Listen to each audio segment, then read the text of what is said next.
And a good morning, or afternoon by the time you guys see this vid, but it is a double video upload day. We're going to do NXT's review for 12/4/19 now, and later this evening, AEW's review for 12/4/19. How we go about our business is simplistic. Whoever won the ratings the week previous, that's the show that'll go first on every Thursday. NXT defeated AEW last week, so NXT goes first this week in their review. Before I even go over anything to do with NXT, I want to talk about this ad that ran a couple of nights ago on the NBA coverage on TNT. It was an ad for AEW. I want to make that clear. This was not an AEW ad up front, something they paid for and pushed. There's a difference in this industry between a product/company ad and a network ad. You got to know the difference and decipher between the two. I have a lot of history with this type of thing, so I know for a fact, I can confirm that was a network ad by TNT. And I think it did more harm to AEW than anything else. But what I'm talking about, guys, a couple of nights ago during the NBA coverage on TNT, TNT sent out an ad that said these things during the ad. They were reviews from the first couple of weeks on AEW Dynamite on TNT. It was the reviews that were pretty resounding, right? Everybody was down with AEW because it's the first couple weeks and they're putting out a damn good product. So they said things like AEW crushes NXT, AEW trounces NXT, AEW buries NXT. These were all things in the ad by Forbes, Comic Book, and The Wrap. Reviews from over a month ago. But because AEW has lost the last couple of weeks, TNT, the suits and ties, felt like they needed a scathing promo against NXT in the USA Network. And I told you guys this was going to happen. A lot of people didn't want to believe me or just didn't want to hear it. But I knew that this war that I did proclaim was going to be between AEW and NXT, and that's already started. But I told you it was going to extend to the networks, because networks don't like to lose. So I knew when TNT saw that they lost 2 weeks ago by 22,000 viewers, and then last week that gap opened up to 147,000 viewers, they don't want that wound to open up anymore. So now TNT is sending out these scathing, blasting ads onto NXT. That AEW crushed them, they trounced them, they buried them. That is a scathing ad, and it's just odd timing because the last 2 weeks NXT actually defeated AEW in the ratings. But TNT wants you to believe that that's the show to watch. Forget these little leaguers, these bush leaguers. But that was a TNT ad, guys. Regardless, Tony Khan and AEW are still to blame because they should know what is being put out there. TNT should give them the option of viewing that beforehand. Because that is your product. That is your company. Before the network actually puts it out there, even makes the ad, they should be in cahoots with Khan. So I absolutely believe Khan knew about this. Possibly even saw it up front. Not just heard about it, seen it. Gave the approval and the blessing, and TNT sent it out. So Khan and AEW don't have their hands totally clean in this, but that was a TNT ad, and that is not what they needed. But I did want to decipher that, guys. A lot of people are just shitting on AEW on that. It was more TNT. And I told you this was going to happen. The networks get pissed off. They take this very seriously. And you have some schmucks in the community that go, I don't care about the ratings. Why do people care about ratings? It's stupid. It doesn't mean anything. It means everything. Ratings tell you exactly who's watching what when. What demographic, what category. It tells you what is working and what is not working. What is good, what is bad. Ratings tell the company, the product, everything they need to know. But more importantly, it tells the network what to keep and what to get rid of. How do you think shows get the boot? They get Das Boot because they're horrible or they're not pulling in the numbers that the network wants. If a network thinks that they can get a show in there for much cheaper and still pull in 500,000 people, they're going to choose that over something more expensive. You guys got to understand the business thing. Just being a fan and going, I don't understand the ratings, I don't care about them, and I don't understand why people even give a shit. They don't mean anything. No, they do. And just because you don't care, that's fine. There's people like me that understand the business and want to know about the business because it's going to lead to what we see in the future. You're going to be shocked if TNT 2 years from now cancels AEW. I won't be if I see the numbers and the trajectory keep going down. You'll be shocked if TNT gives AEW a third hour if the ratings start going skyrocketing high in the next year. Now, yes, we all don't want to see that, right? A third hour is going to be too much, but that's what networks do. Wow, you're pulling in that number? You're pulling in that much ad revenue for us? Third hour. We're not getting rid of you. We're giving you more time. We'll give you a second show during the week. Guys, these decisions stem from your audience and who you're bringing in. Well, the only way that we can calculate that in 2019 is the same way, the only way we calculated it in 2009, 1999. It's all the Nielsen ratings. They matter. They're everything in network television, especially. So I hope you guys understand why I stress how important the ratings are, because they directly affect the company that you like. And if you like NXT and AEW, great, you better care about the ratings. Because the networks are staring at what is happening and they don't like it when they start dropping. And TNT just sent out that scathing ad against NXT. I don't expect USA Network to take that lightly. And in the future, when they got a shot, they're gonna take it. It's the way it is. But BC, Cody said he's just an alternative AEW, and they're not here for competition. You believe that? I told my first girlfriend I loved her. She had double D's and I was horny as fuck. The reality was I could have told her the earth was flat if that's what she wanted to hear. Of course it was a lie. I didn't love her. It was my first girlfriend. But in this life, in this world, you're gonna be hit with the harsh realization that people are gonna give you what you want to hear sometimes. They're gonna lie to you. They're gonna make it sound good. They're gonna sugarcoat. It's the way of the world. I understand that sucks, but it's truth. Cody knew damn well when he started this thing with Omega and the Bucks and Khan. They wanted to be the top dog. Nobody starts something to be second or even third. AEW doesn't want to be behind Raw, SmackDown, and NXT. It's not what they started this, to be an alternative in anything in life. Not just competitively, professionally speaking, but personally. Take pride in what you're doing, man. Competition is good. If little Danny has his parents move out, right? They moved to Central Florida and Danny's left in New England with a whole house. He's got 2 extra bedrooms. He can make some extra money now, right? He's gonna get some roommates. He's got 2 extra bedrooms. So here comes Kelly and Steve. Danny's all happy. Hey, they're both good people. They don't know each other, Kelly and Steve, but they're good people. Kelly gets 1 room, Steve gets another. And by the way, Kelly is hot as fuck, so bonus. And Steve plays video games. Well, Danny plays video games too. Double bonus. Hey, and I got a triple bonus for you. Kelly doesn't play video games, but she likes to watch you guys play video games. Ha ha ha, you can't get better than that. You got your buddy Steve over there. He's playing his video game in his room. You're playing in yours. You guys are yelling at each other. And then you got this hot girl who's bouncing room to room, checking you guys out, playing your video games, right? You got the ultimate situation. But then you realize, it doesn't take long to realize that Steve is novice and you're a beginner. Steve is amazing at video games and you're okay. So you start to notice that Kelly is in Steve's room much more because Steve's the better video game player and Kelly likes to watch. What are you gonna do, Danny? What's Danny gonna do when Kelly and Steve are going to the fridge to get their ice cream and then get their Pringles from the cabinet to go back to Steve's room? Are you gonna start yelling, hey guys, when you're finished, I'm an alternative. Come check me out. I'm about to save the princess. Kelly, I'm an alternative. Come on over later. And you're gonna let Steve have Kelly all to himself in his room? Or are you, Danny, gonna get better at video games? Are you gonna get so fucking good that you crush Steve? Are you gonna get so good that you demand Kelly's attention? You take Kelly, you fuck Kelly, you marry Kelly, you have kids with Kelly, and then you make Steve your best man so he has a front row view of you winning at life. Because you got Kelly. Life is full of competition.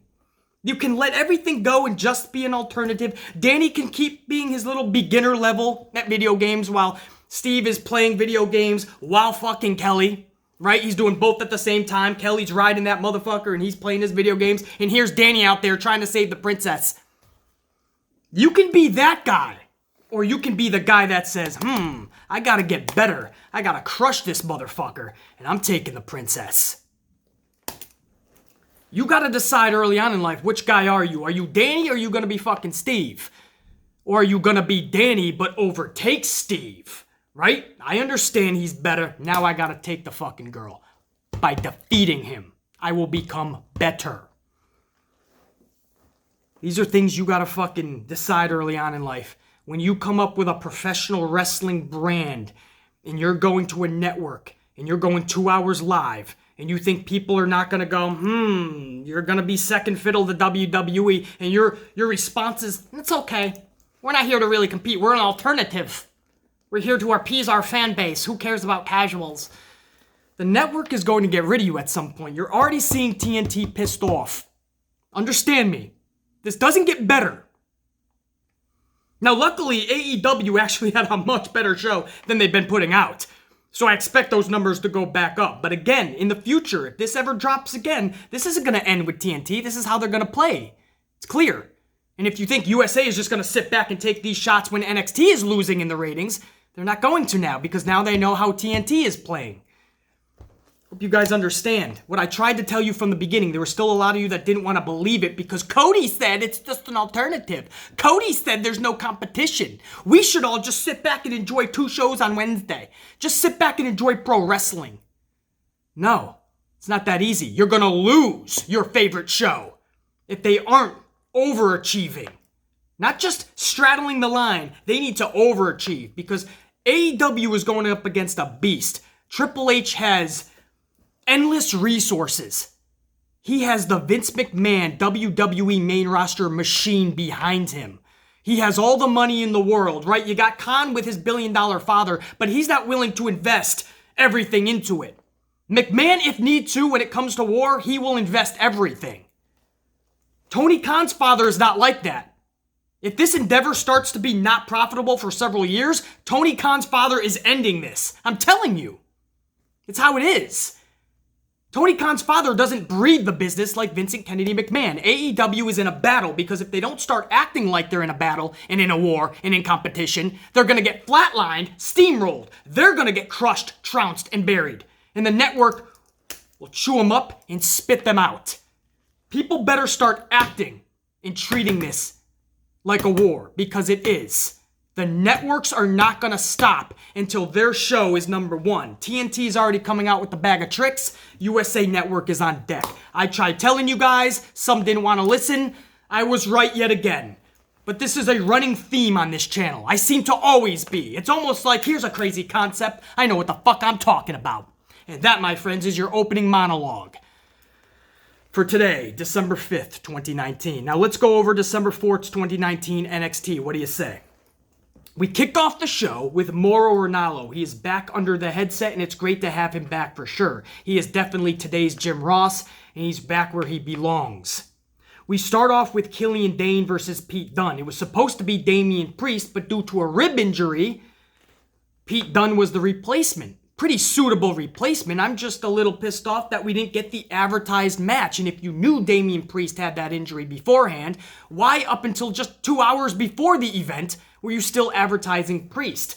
And then an hour later, we found out that Dakota Kai and Rhea Ripley wasn't even happening. And that was the big advertised match that I was looking forward to the most. We'll get to that a little bit later. But I just didn't like that the advertised matches were not happening.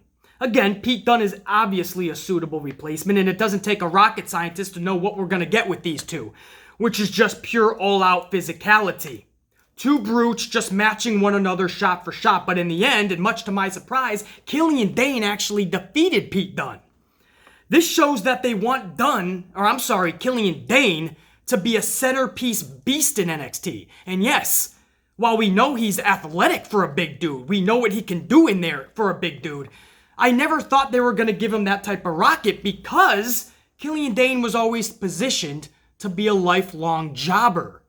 So it's cool to see. I just don't know if he can pull in that type of attention and reaction. We'll find out, because it looks like they're giving him a little bit of a push. Or at the very least, it looks like they wanted Damian Priest to defeat Kane. Yeah, Kane's back. To defeat Killian Dane. Killian and Dane, you put it together, you got Kane, I guess. But it looks like they want Damian Priest to defeat Dane. And not Pete Dunne. So I guess what I'm saying is that you kind of see the pecking order. It looks like Damian Priest is up here for Triple H. Killian Dane is second. And it looks like Pete Dunne, in Triple H's eyes, has been knocked down a few notches. That's kind of incredible because Pete Dunne was one of the longest reigning champions in recent history for NXT. Just, I don't know. I look at those little details and they're not so little for me. But anyway, much props to Killian Dane. That is a huge victory for him.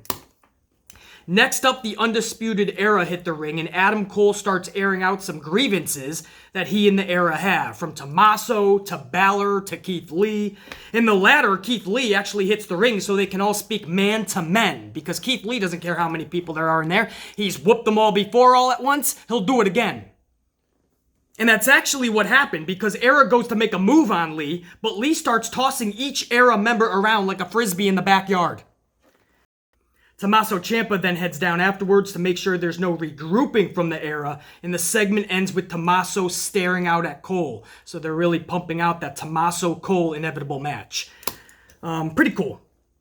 Before our next match, we see a very intimate video package of a returning Kushida. Very well done, and it gets you invested into the person behind Kushida, the wrestler, through an up-close personal portrait like that package. That's something that's very much needed, something WWE has always done good but has gotten away from in past years. Interestingly enough, AEW has been doing it real great as of late. And something that I think NXT would just be perfect in doing more of, those intimate video packages, because NXT is an intimate feel anyway, not fail. They're like, we won the last 2 weeks, what do you mean we're a fail? No, they're an intimate feel, because with NXT Full Sail and that small crowd and the smaller production compared to the main roster, it's much more intimate. And those video packages go a long way. AEW's been utilizing them perfectly lately. WWE used to do that on their main roster more. You don't see it too much. And then up next was Xia Li taking on Shayna Baszler. We talk about Dunn and Dane being physical. These two, for the ladies, that would be legit physical, but they never had the chance to show you that. Because literally, this was pretty damn short, as in just a couple of minutes. Via submission, Shayna Baszler defeats Xia Li. This is mind-boggling to me. Not because Shayna won the match, she should, it's Shayna Baszler, but you've been pumping up Xia Li the past several weeks. You started to think, oh, they see something in Xia. And then in literally 2 minutes, it's happened to Shayna. What the fuck? I mean, I don't like to see 50-50 bookie. I can speak. Oh, I need a coffee already. 50-50 bookie. There you go. Hey, go see Antonio, huh? He's the fucking 50-50 bookie these days. We don't like to see 50-50 booking go from the main roster over to NXT's booking, man. NXT always books their superstars in a much better way in light. That looked really 50-50 to me. The Killian Dane Pete Dunne match looked 50-50 booked to me, because what are you doing with Pete Dunne? I mean, you were bumping him, and now that's a huge step back. With Xia Li, you were bumping him, and then you gave her a huge setback last night. I just wouldn't have had Xia Li in there with Shayna Baszler, and if I did, I wouldn't have her losing in 2 minutes. Just odd to me, man. Really fucking odd. But good for Baszler, I guess. The only thing quicker than Lee versus Baszler in that match was the Forgotten Sons defeating Chucky Chestnuts and Barry Buttocks. This thing was like a minute and done. Forgotten Sons take the victory. Good for them. Dakota Kai versus Rhea Ripley is up next. Dakota is in the ring. Rhea stands atop the ramp with a mic, but looks and sounds like she forgot what she was going to say. She said the funny thing about setups, and then she just kind of freezes up. It's a long pause, confusing the crowd and the amplified man, and I'm sure you guys as well. Then she continues. The funny thing about setups is like right now. And we're like, what? That makes no sense. And then all of a sudden, Mia Yim joins her on the stage. Just an odd way to go about bringing Mia Yim back. But again, I think this was just Rhea just fucked up, to be honest with you. Rhea and Mia then hit the ring, and there's a 2-on-1 on Dakota Kai. Shayna Baszler then hits the ring, and Shayna and Ripley start going at it. So, with help from the horsewomen, Shayna was able to put Rhea to sleep. And that's how that segment ended. So Shayna Baszler not only defeated Xia Li earlier on, but then she comes out and she attacks Rhea Ripley. This whole thing didn't land for me for the main reason I didn't get to see Dakota Kai versus Rhea Ripley. This was the advertised match, and that was a pretty exciting match, to be honest. When you think about it, when you see it on paper and you know the storyline, you kind of want to see Dakota versus Rhea. So the fact that that match never even happened is an absolute bummer to me. But it effectively set up two things. So I guess it worked in the long run. Whether I liked it or not, it pales in comparison to what was actually accomplished from it. And what it set up was more for Baszler and Ripley. That match is now confirmed. I believe December 18th, they said. Baszler and Ripley. And then it also set up Dakota Kai versus Mia Yim before they go Dakota and Tegan for 2020. That'll be early 2020, I bet. Royal Rumble weekend. But it looks like they want to go Dakota versus Mia. It looks like that was set up last night, and obviously Baszler and Ripley was set up. So I understand what this all set up. In that retrospect, then okay, it was done correctly. I'm just bummed that I didn't get the match that I was hoping to see. I was bummed that Dakota Kai didn't look a little stronger last night. You know, she just turned that fresh heel. I want to see her really badass. So, I don't know. I would have went around things and about things a little bit differently last night with that whole setup. Cassius Ohno is back on NXT TV. He's taking on Matt Riddle. First part of this match, I was like, eh. The second half of this match, I was like, okay, I'm in. Because it got much better as time went on. It was a damn good fight by Ohno, but he's still in the same boat that he's been in since the beginning, and that's just a glorified jobber status.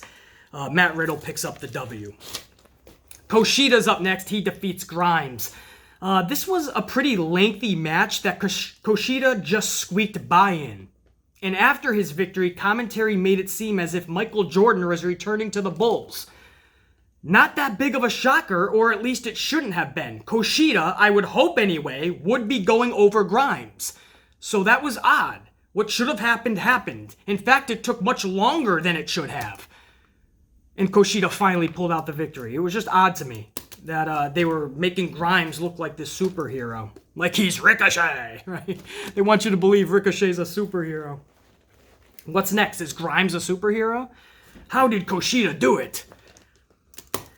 And finally, guys, was the main event. This was a 6-man tag. Undisputed Era taking on Keith Lee, Dijakovic, and Tomasso Ciampa. You guys know how I feel about 6-man schmazes. This was no different. Yes, a lot of action and even entertaining for the most part, but I feel 6-man tags accomplish nothing long-term. There's just too much insanity happening that you can't get invested in the shit that we need to get invested into, if that makes sense. You know, anyway, I digress. Balor gets involved in this match late, but doesn't really matter because Keith Lee defeats Adam Cole on his own accord and makes a huge statement to the current NXT champion. So Keith Lee was the centerpiece in all this.